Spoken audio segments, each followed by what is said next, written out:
Rand, how you doing? Ryan, great. Thank you for having me.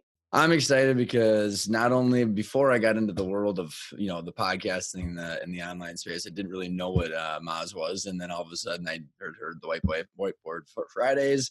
I got exposed to a lot of your stuff, and so I've been following you. So then when I read the article about you talking about tiny seeds, and then Rob Walling, who's been on the show, and then I kind of dove in, and I didn't really fully understand the story that with you and the company that you built, and then you wrote a book about it. So for the listeners that might not know about you, let's go back. Like, Rand, how did you start the business? And and what was the business that you created? And then we can kind of go into it, go into the story you got. Yeah, sure. So my mom, Jillian, started a company in 1981 that was a small business marketing consultancy, right? Logo, letterhead, design, kind of classic marketing pre-internet world.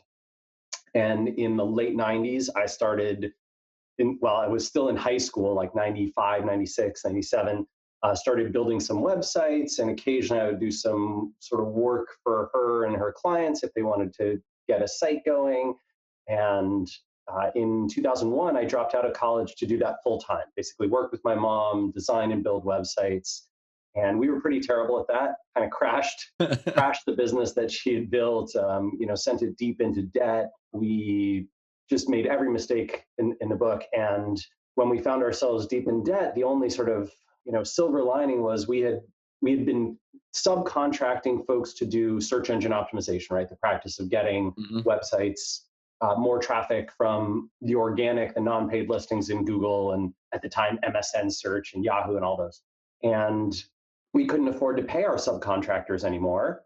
So I had to do it myself. I learned the practice. I found it both very frustrating and very interesting. And so I started this blog kind of on the side in my own time called SEO Moz that described the practice of, Rand's learning SEO and like, here's what he's thinking about. And every night I blogged on this, on this site. I was experimenting with it and trying a bunch of SEO tactics, all this stuff.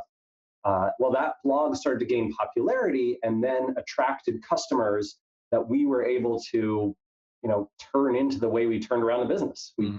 What year was that you were starting to turn that around? Probably the start was maybe end of 04 into 05. And then by 2007, summer of 2007, we'd finally kind of paid off our debt.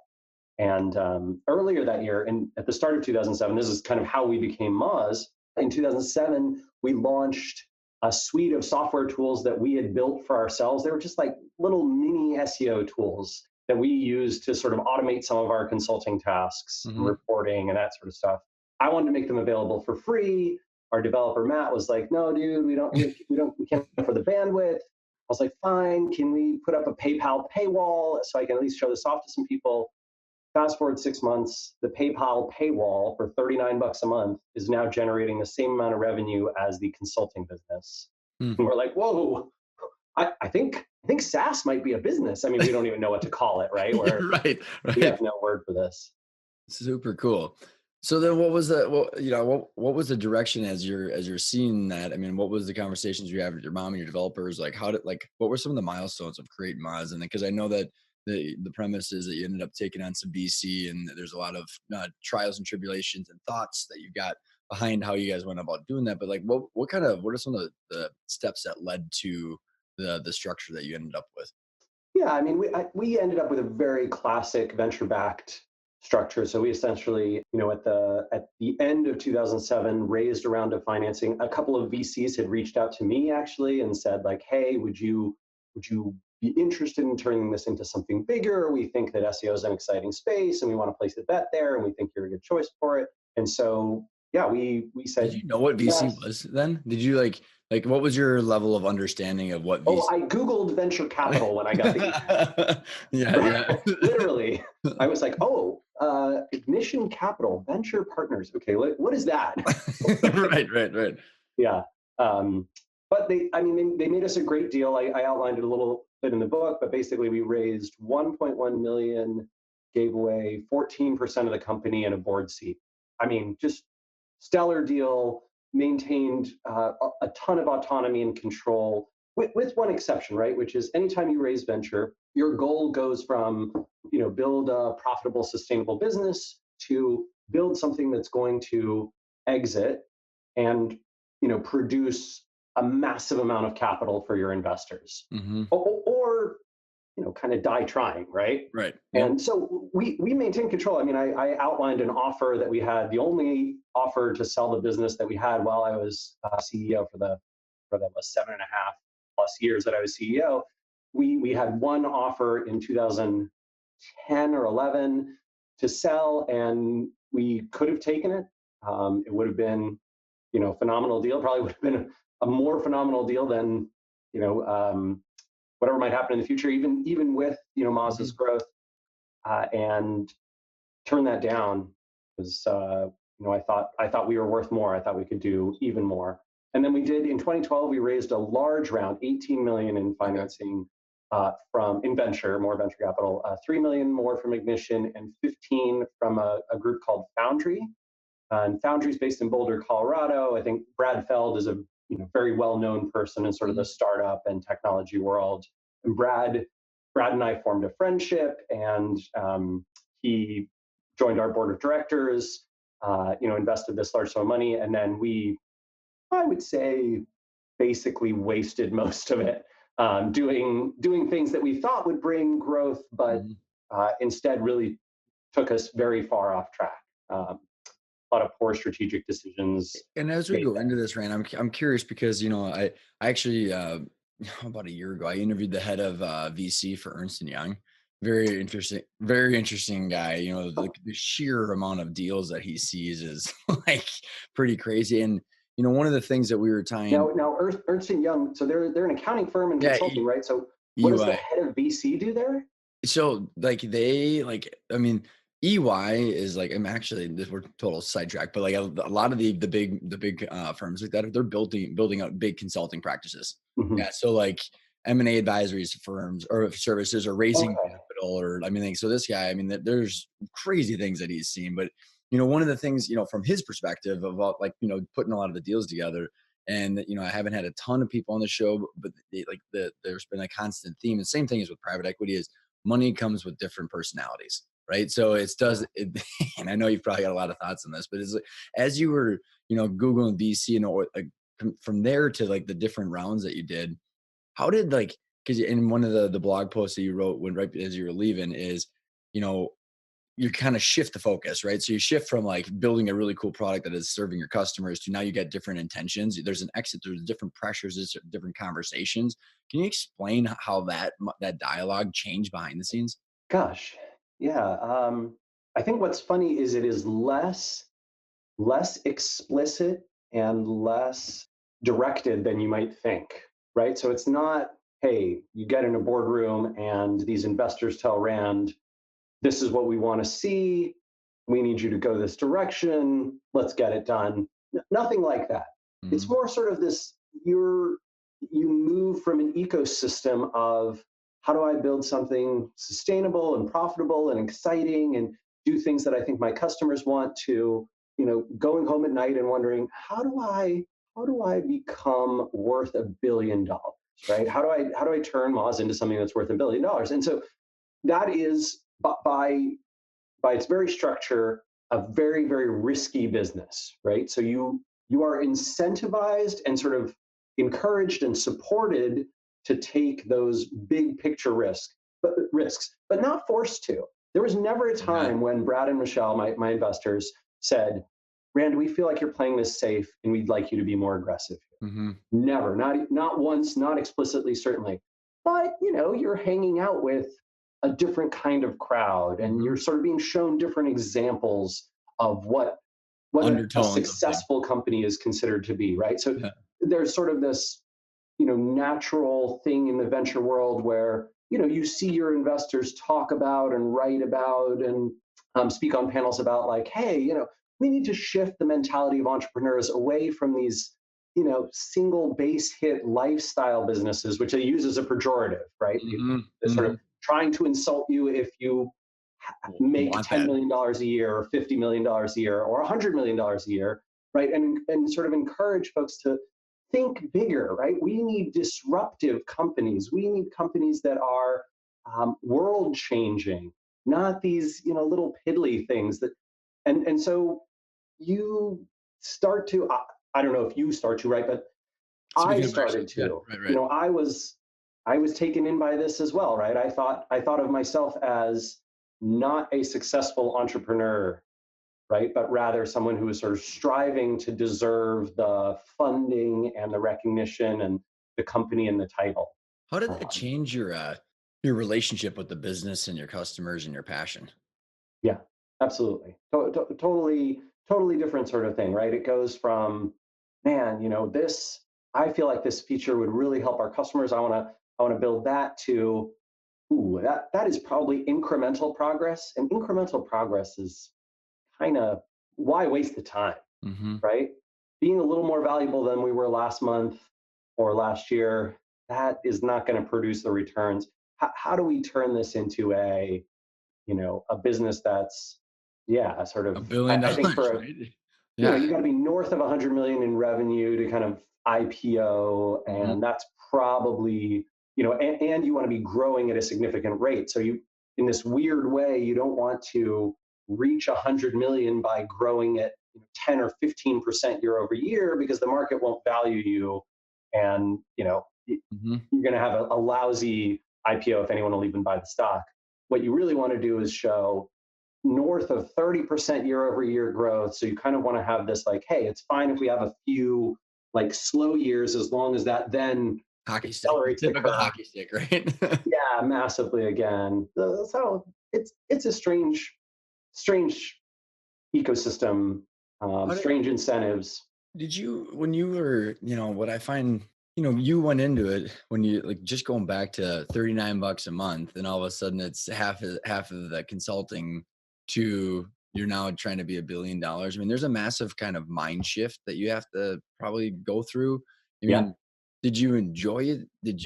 What was your experience with that where now that's what you're thinking about every day instead of becoming, solving the problem of the marketplace? Or I mean, technically, you're kind of probably trying to do both at the same yeah, you're time. trying to do both for sure, right? So I mean, I don't mean to say you don't ever take your eye off the ball of how do we serve customers. Right. It's just, how do we serve customers in a way that's worth $1 billion, instead of, Mhm, hey, how do we make sure that this is worth slightly more than it was last month? Right? mhm. Yeah, I think that the mindset shift for me was exciting. It was interesting. I sort of fell into that path of like, oh, I'm leveling up in my thinking, and I'm being a bigger, broader, more intelligent, more savvy CEO. Uh, and when I reflect back on that, I realized that I think what was actually happening is I am playing more towards the desires of late stage capitalism and dollars that are seeking, growth returns, rather than doing something that I personally think is the best or most enjoyable or thing that will make the world or my little world or our customers' world or our employees' world the best that it can be. Mhm. And those things don't always compete. Sometimes they are in alignment for sure, Mhm. but I don't think that I was truly aware, right? You're swimming in water, you don't know you're in it. Totally, and I think, no matter what partners you're bringing on, if it's capital, I mean, there's different people now sitting at the table, right? Different intentions, different purposes, the exit strategy. So I think it just, one of the big things, whether it is people coming in with private equity or VC or whatever it is, partners is just making sure you're constantly in alignment, and it's just things will change. Yeah, And maybe for the listeners, Rand, can you kind of just give us the overarching summary of kind of the milestones that you went through and then how you ended up now at your current place, because I think we can kind of go back and I mean, you got a lot of lessons. We wrote the book about it, and just how did you get to the point where you are today? sure. Let's see. So I became Mazda's CEO in 2007, taking over from my mom, which was kind of a tough situation for sure. That was what our investors had kind of asked, and so what, we had a what tough was tough about it? conversation about that. Yeah, it was a hard one. So what was tough about it? Sorry, like, was it? Oh, well, I mean, this is a company that she'd been running for 25 years, and that she had started and founded. I think it was it's kind of an ego hit to have this like, hey, there's two, right? I think there's two competing things for her. There's like, I'm really proud of my son. I'm excited for, his future and what he's doing with this business, but also like, this is a thing we did together and I've always been the CEO. And, now these people who are coming in and giving us money are saying like, no, we need you to step down. We're putting this other person in place. I think there's probably some, I Emotional suspect, dynamics. I haven't actually talked to her about this, but I suspect in reflection, right, there's some feelings of like, gosh, is this ageism? Is this sexism? Is this both? And I think yeah, that had to hit hard. So it Mhm. was, yeah, painful, And your painful. guys was your guys' relationship pretty cordial after that? I mean, was it still same as or a little bit different? I think it, I think it suffered and definitely was, um, yeah, not the same, not the same. I was in a family business, man. I totally No, yeah, I mean, it's just yeah, like yeah. You've been right. You've been in a family business. I'm sure you've talked to many folks who have, and the stories that I always hear are it very rarely goes well. right. Well, it's like this whole I'm going out to pasture when that's like how do like you said, there's so many different layers to the onion. And so Yeah, I mean so after they put you in as CEO, what was the direction and how did sorry, yeah. and that So sideline. Moz basically from there grew. The software part of the business grew at 100% year over year for the next 7 years, and then sort of in year eight, which would have been 2013. Um, we we sort of plateaued that to 50%. Well, the growth rate shrank, Yeah. right? It went down to 50%. This was sort of part of that like strategy I had after raising the money in 2012 and taking my eye off the SEO ball. But basic story was that we we had a belief, although I'm going to say I broadly had a belief that like Moz should try and integrate all these web marketing tactics and stop putting all our eggs in the SEO basket exclusively, both from a risk profile model, because who knows what Google will do, what'll happen with SEO, but also because we think we can become a giant company if we invest in all these other forms of web marketing as well. And it turns out we did that at the worst possible time. So probably from 2012 to 2018, maybe even into this year, I would say the SEO field has grown faster than it ever grew. And it sort of got rid of the old reputation that it had for 15 years prior of being this skeezy scuzzy place that no one wants to play. Now it's sort of like well respected. Every Fortune 500 has a huge SEO team and department. Mhm. Every publisher worries about and thinks about this. It's lost the nasty reputation that it once had. The number of professional SEOs has just skyrocketed. And Moz in 20, let's say 2014, still probably would have been the market leader. Like if you had surveyed 10,000 SEOs Mhm. and said what SEO tool do you use, it probably would have been 40 to 50% would have said us, and then a variety of our competitors. Mhm. Today, that is probably down to 15 or 20%, maybe even lower. Moz is technically bigger than it is, but the SEO field grew much faster, and Mhm. several of Moz's competitors kind of took advantage of the fact that hey, they're taking their eye off the SEO ball. Let's go pursue Mhm. that. But let me go answer your question about the big milestones. So yeah, 20. So we were in 2013, which was sort of my last full year as CEO. We did about just under, I think, 30 million in revenues, maybe right around 29 million. And then 2014, I stepped down as CEO and promoted my longtime chief operating officer to the role, Sarah Bird, who is still Moz's CEO today. And What was the reasoning behind that? Was the like because so right around that time you're kind of switching tactics and strategies, and it was what was the underlying conversations and theme behind the reason you stepped down?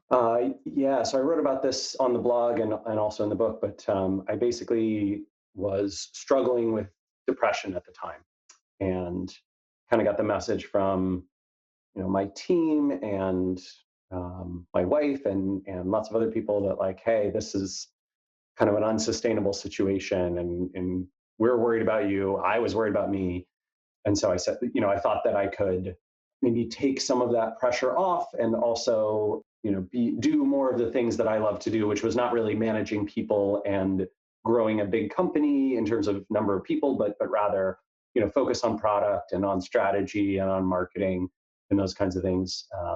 At that time, I had this, my vision was like, okay, this other thing did not work out.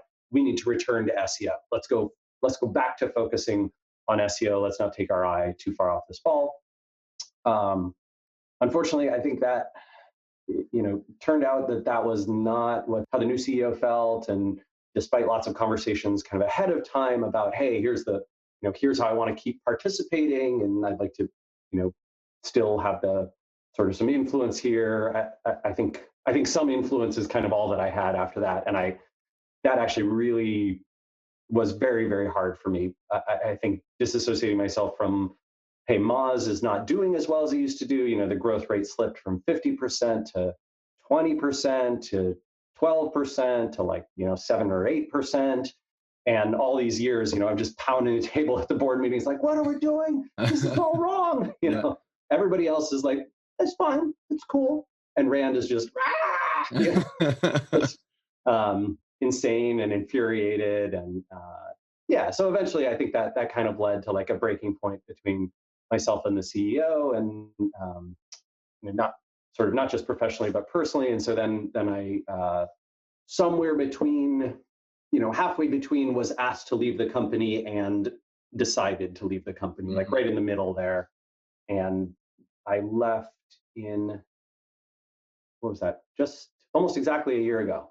So beginning of 2018, left the company full time. I'm still the chairman of the board, technically, and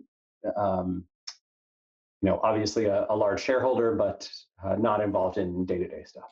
So, and I appreciate you sharing that, Rand. And I know you got that a lot of the stuff out there too, because you publish a lot of stuff. But I think it's something that the experience that you went through is very similar to, like, even myself, a lot of the people that have been on my show, there's so much emotional and identity tied up into the business, and it's like it's very difficult.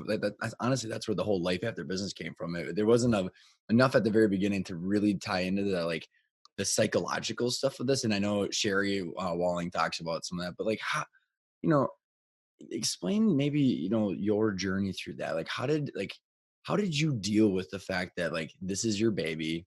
And I think it's even more when you're in like the coding business or online, because it's like literally like a piece of artwork, right? And then there's people there that are your culture and reflection of you. Like, how have you been dealing with that, or how did that go for you? Yeah, bad, real bad. It did not go well.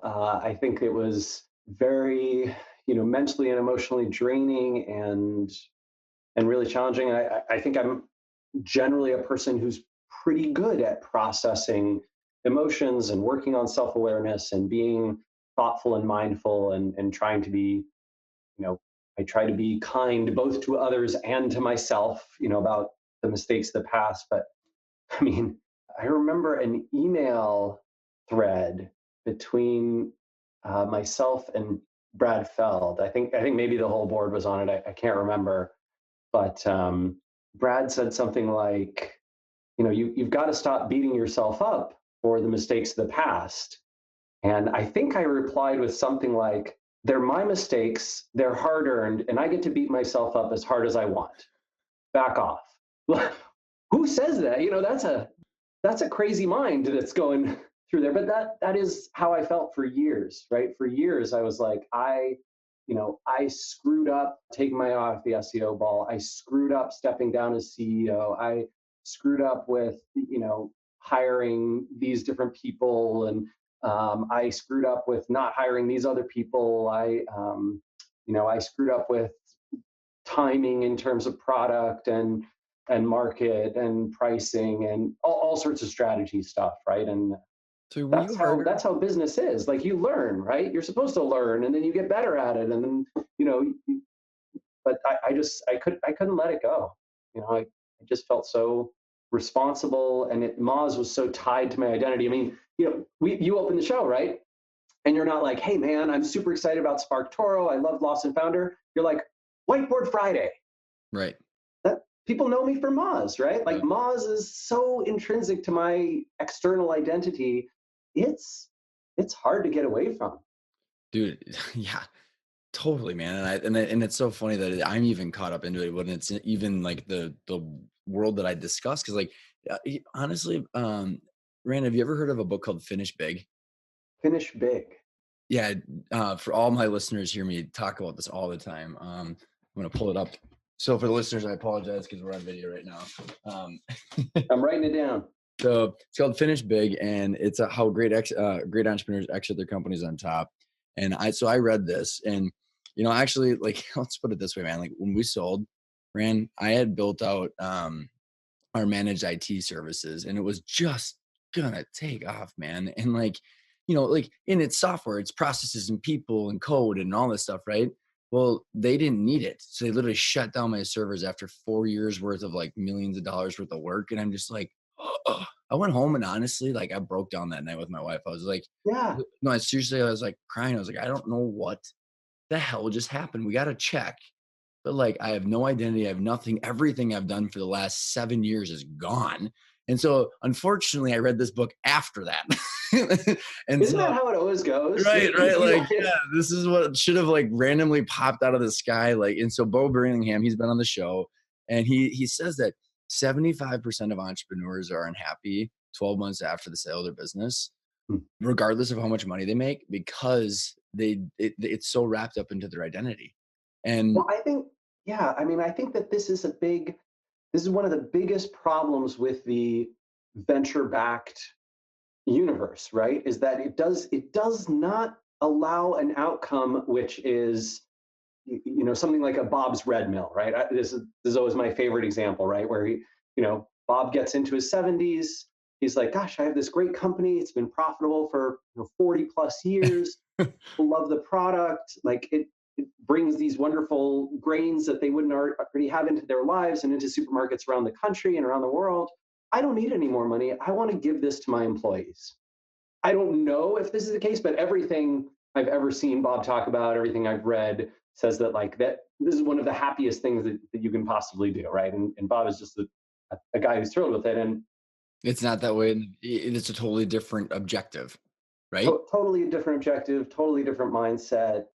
I think this is the thing. When you raise venture, everyone is going to say congratulations. Everyone is going to be really excited for you and proud of you, and it is a huge check mark on your resume as an entrepreneur. I'm not totally sure that it should be, right, but on the flip side, I think one of the biggest problems is that if you build a business independently, you bootstrap it, you raise some money from some banks, you raise it from angel investors, friends and family, you do, I don't know, Kickstarter, right? That kind of press and accolade and admiration and recognition, it does not appear. Hmm. Make $10 million and people are like, or whatever. But if you raise $10 million, woohoo, like you are, sky's the limit. That's It that's totally messed up. That's No, totally. And like, completely backwards. well, then how about like making money? So like it's like you and I talked about, so conscious capitalism. It's like you have a profitable business. And by the way, another book, Small Giants. You heard of that? Yes, that Okay, one so I have on my shelf over here. yeah. Okay, so Yeah. Bo wrote both. So and then I've interviewed Paul Spiegelman, and the whole thing is like, what is the purpose of the business, right? And it's funny because I asked Bo, like, how can you grow a good company and exit on top? How can you do both? And it really kind of comes down to, Rand, like he's like, well, kind of ESOPs, like, which is what you say, sell to your employees. I mean, like but there is no, like, I think there's, in the whole VC world, and we can talk a little bit more about what you're doing with TinySeed and some other things, is like, there's just, what does the money come with? And this is the whole issue with private equity, because so many of the boomers, so like when you talk about selling to your employees, like that's one thing, but private equity is kind of the same thing, right? So there's a lot of Wall Street money that's out there where these are analysts. They've never ran a business before. They don't know what, so and that's a big generalization, right? Some of them have and all that kind of stuff, right? But, and is their goal is a rate of return, and especially where they got their money from. Is it an overfunded or extended pension? Then all of those motives drive down, and it's like, oh, you still do a private equity, but it's like way different. Do you think it's the lack of understanding or the lack of exposure to like what the real issues are that are out there? Let's see. I think that there are many problems that face entrepreneurs when they're sort of considering potential outcomes. I think there's certainly over amplification and an overly focused culture, and I mean culture like everything, all the people around you, all the News what are and the websites writing about, what are the magazines talking about, who's on the cover of things, who's getting recognition. Who does Donald Trump meet with at the White House, or just yeah, everything, yeah. everything, right, focuses on this small subset of entrepreneurs who are lauded for their accomplishments, and everybody else is kind of supposed to follow in their path. Mhm. And I think there are very few examples like Burlingham's book, Small Giant, right? Very few of those. But the weird thing about that book is you read and you're like, these are extraordinary. What amazing businesses. What incredible. Why have I never heard of this? Why Totally. why Right. don't they have why are they not featured in the New York Times every other day? That's Mhm. real weird, right? Mhm. That a failed venture capital business is going to be featured, vastly more than seriously, right? A Yeah, lot of the totally. time There's actually a couple here in the Twin Cities I want like that have just crashed and burned, and they were on the cover of the Twin Cities Business Journal. yes, yes, exactly. And I think there's also but part of this is understanding the environment that we live in. So you mentioned bankers are behind it. I think that's a huge part of this, which is basically there's a ton of capital sitting around in very wealthy pockets, right? We all know the Mhm. distribution graphs of income inequality over the last, basically since Ronald Reagan was made president Mhm. and sort of, rejiggered how the economies of the Western world worked. And as a result, you have these, just trillions of dollars sitting in all these wealthy pockets, and they are looking for growth, right? They're Mhm. looking for a certain rate of return, hopefully one that beats the stock market, right? Yep. Yep. Um, and the stock market itself is looking for these rates of return. And so these dollars are just going to create incentives for systems that reward, Google, Microsoft, Facebook, Amazon, Apple as the big few companies, and the few companies that can become, whatever it is, Airbnb or Uber or, those types of giant IPOs, a Salesforce, a HubSpot, right? That kind Yep. of stuff. Totally. Oh, there goes Yeah. my tea. You can Talking get with my hands too much. But launches. but but we I think as a result of all that capital trying to find places to go, you get very weird incentives. You get a market that looks really different, right? That's not interested in, hey, Ryan and Rand have this great business. It's growing at 20% a year. It's 30% gross margins. They're taking home 10% of the profits every year. They're loving life. They're building something their customers and employees are thrilled with, their partners are thrilled with.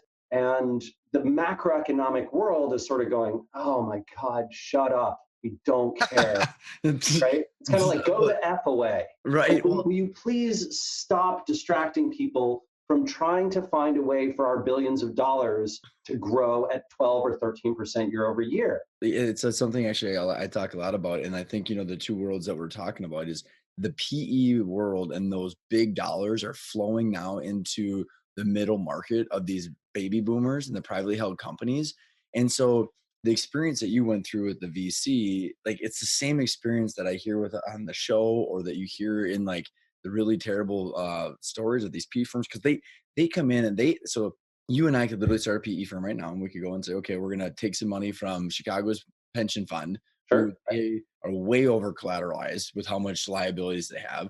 And then we're going to promise them 20%. Well, we're going to go buy a company and then just flip everything on its head. So these people have this issue that you and I both have gone through, and other people have as well, is that you don't realize what's going to happen with your baby once you partner up with that money and those intentions, right? Because everybody's got a master. And it just kind of comes with a way more baggage than you actually think. And in this way, I think venture is actually massively more friendly than private equity and growth equity in a lot of ways, right? Because venture is very much, hey, you run your business the way you see fit. We're very hands off. This is kind of your North Star goal. Eventually, we're looking for this sort of rate of return, but you're the CEO. You tell us how to get there, and we are going to support you 100% until the day when we don't, and then we're going to look for a new CEO, Hmm. right? And that so you get a lot. You get much more carte blanche That's to it. try Yeah. to be exciting and innovative. I think venture is a great model. I'm glad it exists. Hmm. It just shouldn't be the only thing. Right. Private equity is the same thing, right? Like, I'm glad it exists. I think it should exist. There are definitely companies that can benefit from it. And there are entrepreneurs who are like, shoot, I need a way out of this business. I need to sell. Like, I've got to get an exit. I need to Hmm. focus on, whatever, my family, long-term care for my parents, my kids, my personal life, like whatever it is. Hmm. Great. Okay, there's dollars there that are ready to buy your company. Good. I'm glad it exists. It's just that these shouldn't be the only story. It's a very good point. It's just different tools for different purposes, and like I think it's really trying to figure out what that purpose is for the listener, the owner, trying to figure like what is it that I want, and then shopping for the people within those industries too. And going Yeah. back, Rand, like now, you got your new gig that I wanted you to kind of explain it. And honestly, before you even get into that, like how and you're probably still processing too, right? I mean, I'm almost 5 years old, and I still talk about. I mean, I was on a panel yesterday in front of 90 people talking about my exit. It's like, Yeah. you know, Yeah. It's wild that, right, these stories stick with you. oh man, it's a part of your DNA after that. And Yeah. how are you gonna do? And honestly, I'm struggling with it because like this podcast and GEXP, what I'm doing is kind of become me again, right? So like, Yeah. is there a way that like what have you learned about the integration that you had with Maz? And how are you going to be approaching that differently to me? I mean, I'm actually asking you if you got some Sure. insights. Is Yeah. like, So is I there a think I way? think there's two ways to approach this, right? One is to sort of have the emotional maturity to say, hey, my primary interest is, either sort of financial or having a good work purpose. And I don't, I'm not going to worry about the fact that I'm going to build something that someone could tear down at a moment's notice that could be gone tomorrow. I don't really care about that. That's not important to me. And I know going in that this is the case. And I now have the experience to know that that's the case. And okay, I'm set up for it. I'm ready. I think the expectations are the biggest problem, right? Because Mhm, Ryan, you and I both felt like, no, we built this. This is why are you taking this away? It doesn't make sense, and you're not serving the customer. You're not serving whatever. But now that we have that experience, we could go in and say like, yeah, I'm going to work on a thing, but I'm not getting emotionally attached to it, not anymore. mhm, The alternative is to say, screw that. I know that I like getting emotionally attached to my work, or I know that I am a person, a human being who cannot not be emotionally attached to things. Like, that's just how I operate. When I meet people I like, I want to help them. I want to see them do well. I want their lives to be awesome. I want to bend over backwards to help them. And when I put myself into a business venture or a nonprofit or a seed fund or whatever it is, I want the same thing. So, you know what? I'm just going to take my lumps.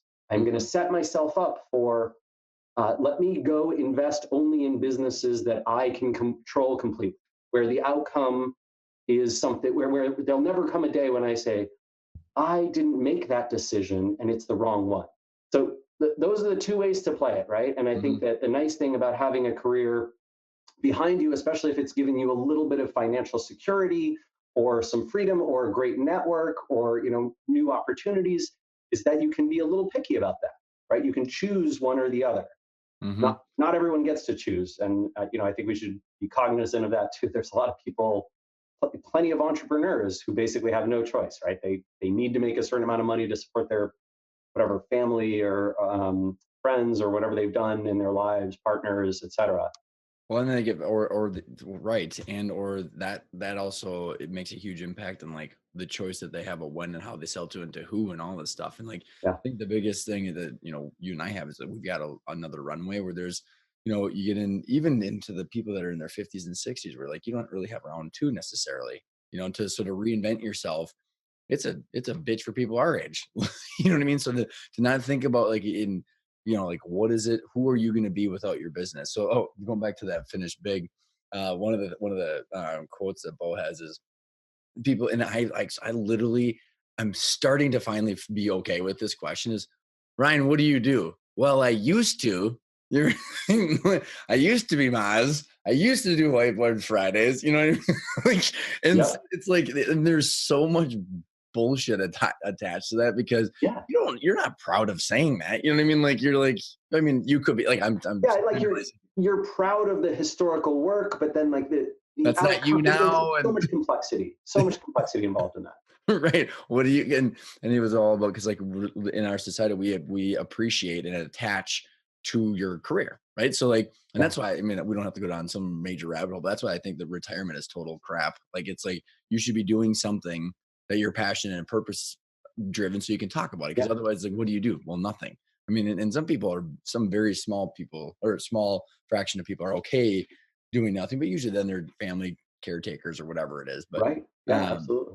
so go explain, the thing that you're doing with Rob and the Tiny Seed and your kind of Sure, the sure. theory behind that, and then also your new business and how you're approaching that different. And because I just think it's the great Yeah. lessons that you've learned and how you're approaching these is and putting the lessons you've learned into action. Yeah, so Tiny Seed is basically, you know, me saying I want to put my money where my mouth is. If I'm going to talk about like, hey, there should be alternatives. Hey, we should be, creating other paths for entrepreneurs. Hey, there should be, more than one way to build a software business. All right, Rand, what are you going to do about it? And the answers are twofold, right? One, I created this company, SparkToro, which has a very unusual structure, a structure that is totally unlike. It is not classic sort of like angel list structure. It is not classic seed funding or venture path or PE or growth equity. It's a whole different thing. It's basically a partnership that allows its investors, which are mostly individuals, actually all individuals, to participate in profit sharing, which is Mhm. kind of a crazy throwback, to a bygone era. Funny enough, that is how venture capital partnerships work, though. Mhm. And then the secondarily is to with Rob and Einer have this fund. I am not involved in the fund other than sort of being a supporter and a cheerleader Mhm. and an investor, but to say like, hey, the SparkToro path, they looked at our docs and they actually used our attorney to replicate that and build a structure for a bunch of other software companies to be able to get funded in that fashion through this seed fund, kind of as an alternative to a Techstars or a Y Combinator, those kinds of places, where the outcome is focused on getting your business to a profitable, growing, sustainable company that can long term be successful for you and your family and your employees, and also kicks off a percentage of the profits back to Tiny Seed so that it can return money to its investors and grow and fund more companies. So that's And how does that so how basically those two things. SparkToro so, was it when I was looking on your website and everything, isn't SparkToro, an actual product, or is that Yeah, actually SparkToro. I'm talking about the structure of it here okay, in terms of got it. financial structure. But yes, eventually we will have a product. It's in the web marketing Mhm. software field, similar to Moz. Plans to be a software as a service. I feel like I learned a lot of lessons there, and I can do that. Not in the SEO field, but rather in the world of audience intelligence. So trying to help companies. For example, Ryan, if you said, "Hey, I have a podcast for entrepreneurs, where should I go market this podcast? Mhm. Like, if I want to attract more listeners and I want to grow our listener base, who should I get on the show? Which social media accounts do entrepreneurs in Minneapolis or Mhm. Minnesota pay attention to? Oh, hey, I'm going to be in New York for a week. Who do people in New York pay attention to? What publications do they read? What events do they go to? Like, are there conferences that I should maybe be showing up at or pitching to speak at? What about podcasts that they listen to, other podcasts that they listen to where I should be checking those out, seeing what they're doing right? What about other websites that they frequently share? What are the sites that I could go do some advertising on, or maybe write a So write a guest necessary. piece for? Kind of like as your thing. It seemed crazy to me as I was helping a lot of startups that, basically whenever I'd ask, okay, who's your target customer? Reasonable Mhm. question. And then the next question is, okay, and who to whom and to what do they pay attention? Right? Like, where can we go reach that audience? And the answer is like, well, we think maybe it's this. All right, let's do a survey, right? We're going to Mhm. send out a big survey, and we have to get statistically significant results and analyze and make sure that we got like good geographic distribution, and we got to make sure that we think people are actually answering the survey right, and they Mhm. never are. So how do we get that data? And so Casey and I were like, this is weird. Like, this data is public, it's on the web, Yep. right? There's not every architect, but at least 10 or 12% of architects who are in Los Angeles have public social and web accounts where they will share, Will you know, be. they're Yeah. following people, they're following accounts, they're tweeting websites, they're linking to things, they're posting stuff on LinkedIn, they're posting stuff on Facebook, they're posting things on their website. You can crawl and aggregate all that data and then say, ah, here's what architects pay attention to. That's so important. Like, so how are you, going back to like what with this structure with SparkToro, like, you got the passion, I can tell, to be able to solve another problem, which is awesome. And then you're tying your energy and your love into it, right? And how, like, is there anything you're doing differently that going forward with this Oh, compared to yeah. Maz? I mean, like, what would be the kind of some big takeaways of how you're approaching this compared to what you did before? I mean, so two things that are super different. One is the company is just myself and Casey. We are not hiring anyone. We're trying to keep our expenses super low and our runway really long until we're confident that we have a product that people really want. We built a little alpha. We've been showing it to some folks. The feedback so far has been like, this is interesting, but it's not like enough yet, right? It's Mhm. not enough valuable data that I'd regularly use it. It doesn't provide me with everything I need. So we're probably going to spend the next 3 to 6 months continuing to build out more sort of features, more Mhm. data, more quality, work on the UI and UX. At some point, we'll launch it, and once we start to, hopefully make some money, get this thing going, then we will grow, but try and maintain profitable or break even status, which is really different from how a venture backed company Yep. operates, Yep. obviously.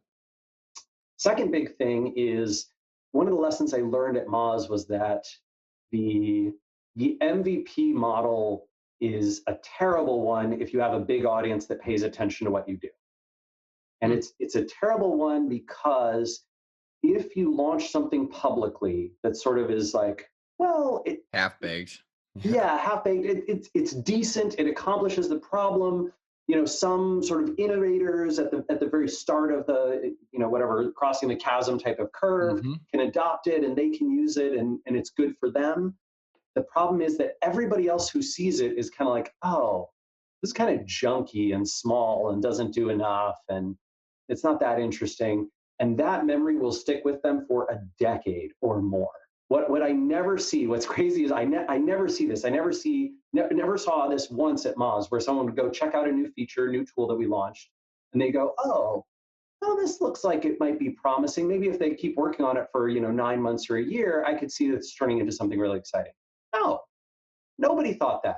But 3 years Yeah. later, if you ask somebody about that product and you said, hey, have you checked out Keyword Explorer? They'd be like, oh, yeah, I checked it out when it first came out, but it didn't do this. So I went back to using SEMrush. I'm like, wait, we came out with that like a month after launch. Oh, you did? Well, I never checked it out again. It's a super good point, Rand. I mean, no, totally. And this is a really terrible example, but like, because my patience is very small for that kind of stuff too. And I have never used Apple Maps. And after the first time they launched it, like it Yes. was the worst thing ever. Yeah.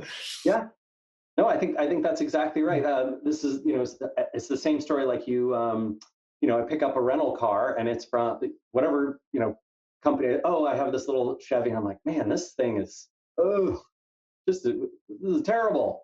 I'm never buying one of these, and that'll linger with you for like 20 years, Yeah. right? That's so You'll true. just never You buy from just that make up company. your You say, mind and oh, that's that, right? that's that, right? Like Yeah. it's all done. Yep. And I think that startups many times can get away with an MVP because their audience is super tiny, right? And so they're not biasing, they're not losing a bunch of their market by having a bad early experience. And they can find a few of those folks. But you know, uh, not to, I'm not trying to toot my own horn here, right? But lots of web marketers pay attention to the things that I put out. Mhm. And so as a result, I know day one when SparkToro launches, there will be 20,000 marketers who that is what they think SparkToro is for the next 5 to 10 years. That's a super good point. So I better put something out that they love, Right, right? Like right. that's a high bar. Yeah, wait, there's a lot of goodwill that you're dipping into. You know what I mean? Yes. Yeah. Yeah, exactly. And the goodwill is very hard to come by. It doesn't, no, it doesn't come back, right? Like it's hard to gain, easy to lose. So if you were to, we talked about a lot of stuff, and I'm just curious, like if you were to go back and say, okay, this is you want to re-highlight something, or just say, you know what, this is my biggest learning lesson out of exiting my own baby, and starting afresh and new identity or anything like it. Maybe what would be some of the takeaways that you'd have? Yeah, I mean, this is kind of exactly why I wrote Lost and Found, right? That most of it is like, okay, Rand of 2001, read this book. This will tell you all the things that you wish you you know, that you should have known. But I think some of the biggest for me are thinking very carefully about, what kind of person you are and what makes you happy and motivated and feel successful rather than have other people think you're successful. And I also want to be fair to the fact that sometimes the thing that will make you feel successful is external validation. For some people, certainly I had a decade in my life where all I cared about was external validation. There was not an internal Rand voice saying like, Hmm. "Oh, I personally want this, even though no one else will really value that out in my world." No, I wanted to be in TechCrunch. I Hmm. wanted to, have VentureBeat write about me. I wanted the New York Times to put something out about Moz. All of that, right? And Hmm. okay, if that's your motivation, just admit it to yourself and be okay with that, and then, go chase it if you need to chase it. Or alternatively, if you know that that's not the case, try and have the self awareness to figure out. Self awareness is not like a thing, a light bulb you turn on. It is it's a dimmer switch, and every day you have to work really hard to turn it just 1 degree. But the Hmm. power of that is that eventually you come to know yourself better and understand what motivates you. And then you can invest in behaviors and in decisions, career decisions, personal decisions that work with that. Hmm. That that is the true path to happiness. I don't mean happiness like la la la la, but just you are content, you're satisfied with the life that you've built. You are excited to get out of bed in the morning. You feel like you're accomplishing something that you can be proud of, and you don't worry about the external motivation because to you, you know what matters. Um, Very well said, that's man. that's a beautiful No, place to be if seriously, you can 'cause I get think, there. well, I mean, so and to even put some other color on that is, I think so many people, like, when they even go or start planning for the exit or whatever the hell they are in their stage, is like they get pushed into thinking that this is important. So many times I've been on panels, or I've seen panels. It's all about the dollar amount. When actually, if you were to ask half the people, it's like it's not actually. Yeah. After this dollar amount, like everything else is gravy, and it doesn't matter as much. But they have a hard time admitting it. So I think being true to yourself will help you stay strong in those conversations when you're trying to get pushed into directions that you don't want to be pushed in. Yeah, no, that's absolutely right. And I think the dollar thing is funny. I think it's a lot like external motivation. For some people, that number is how they measure their life. And okay, right? If you can't get over that, and that is the only thing that you can do, all right, sign up, be a finance bro. Like, go for it. Yeah, yeah, That's kind of the path, right? Like yeah, that's where you generally yep, want to go. yep. But if you recognize that there are things that matter more to you than that, and that money is a tool to help you accomplish X and Y and Z, what do you need to accomplish X and Y and Z? And then can you take that pressure off of yourself and your company and whatever endeavors so that you can pursue other things that matter to you and the people around you and the Mhm, world around you? I think we as sort of a cultural society, especially statistically speaking, mostly younger folks, right? People who are generally under that 50, 60 age range, and it seems to be even higher in the under 30 bracket, that purpose is a huge part of life, right? And that you want to know that you are contributing positively to a direction. When that's the case, there are a lot of ways to align your economic purpose and your sort of life purpose. mhm. That is not out of reach. That is highly possible, especially if you're an entrepreneur, right? If Right. you have the freedom and the ability to be an entrepreneur, which very few people do, Or fewer the and fewer stomach. people. Yeah, it's horrible, but fewer and fewer people every year. Like, people think it's the golden age of entrepreneurship just because there's a lot of talk about startups, but there are fewer of us than there have been in the United States ever, and that number's been going down since the 80s, since the Mhm. 1980s. That's kind of No, disappointing. But if you have the freedom, like, we're the ones who get to do it. no, very well said. And so for the listeners that want to follow SparkToro, your new stuff, where do they find you? What's the best way to reach you? Yeah, SparkToro.com is where you can check out sort of our blog and the product that we're planning to eventually build and launch. And I am most active on Twitter, where I'm at Randfish, and I generally answer most inquiries. You can also check me out on LinkedIn and follow me there. I'm slightly less active. Rand, thank you so much for coming on and sharing the story, man. I appreciate it. Yeah, Ryan, my pleasure. You're a great interviewer. It's a pleasure to be here.